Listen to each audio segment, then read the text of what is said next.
Hi friends, ఈరోజు అయితే నేను పానీపూరి చేస్తున్నాను. ఇగో పానీపూరీలేమో ఇలాగా ఇన్స్టెంట్గా బయట దొరుకుతాయి అప్పడాలు అనేవి. అవి తెచ్చుకోండి, ఈజీగా అయిపోద్ది ఇంట్లోనే.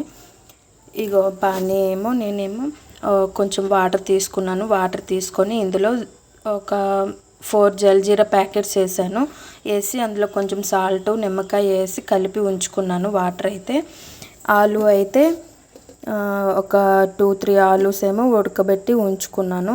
ఇప్పుడు నేను కర్రీ చేస్తాను, చూపిస్తాను. స్టవ్ ఆన్ చేసి కళాయి పెట్టి అందులో కొంచెం ఆవాలు, అలాగే కొంచెం జీలకర్ర, కొద్దిగా మినపప్పు వేసుకొని ఫ్రై చేసుకోవాలి.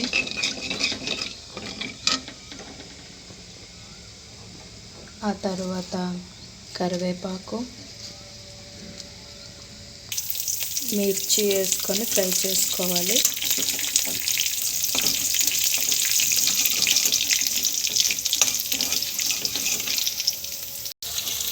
ఆనియన్స్ కూడా వేసుకొని మంచిగా ఫ్రై చేసుకోవాలి. కొంచెం సాల్ట్, కొంచెం పసుపు వేసి ఫ్రై చేసుకోవాలి. ఇలాగ ఈ కర్రీ చేస్తే చాలా బాగుంటుందండి.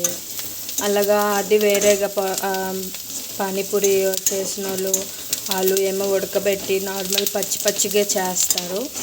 నేనైతే ఇలా చేసుకుంటాను. ఇలాగా అన్నీ ఫ్రై చేసి మంచిగా పొటాటోస్ అన్నీ వేసి దగ్గరికి మంచిగా ఫ్రై చేసుకుంటే ఇదొక రకం టేస్ట్ ఉంటుందండి. ఇలా కూడా చేసుకోండి ఒకసారి, చాలా బాగుంటుంది.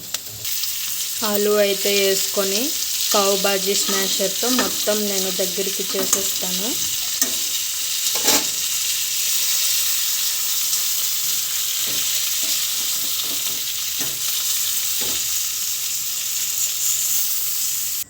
పొటాటోని మొత్తం స్మాష్ చేసాను, ఆలుని. ఈ స్మాషర్ అయితే ఉంచుకోండి, చాలా బాగుంటుంది, బాగా యూజ్ అవుతుంది. పావ్ బాజీ స్మాషర్ చాలా బాగా వచ్చిందండి కర్రీ.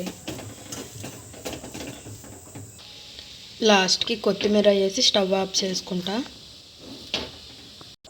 పానీపూరికి కావలసిన వాటర్ ఇంకా కర్రీ రెడీ అయిపోయింది. ఇప్పుడైతే మనం పూరీలు డీప్ ఫ్రై చేసుకుందాం. ఆయిల్ అయితే వేసాను, హీట్ అయ్యింది. ఇప్పుడు పానీపూరీలు వేసుకుందాం.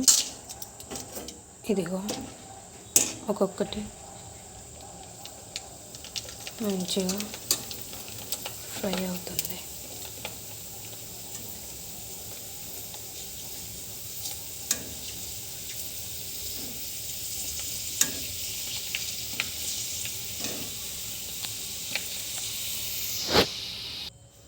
పానీ రెడీ అయ్యింది, కర్రీ రెడీ అయ్యింది, పూరీలు కూడా రెడీ అయిపోయి. ఇప్పుడు నేను టేస్ట్ చూసి చెప్తాను నెక్స్ట్ వీడియోలో.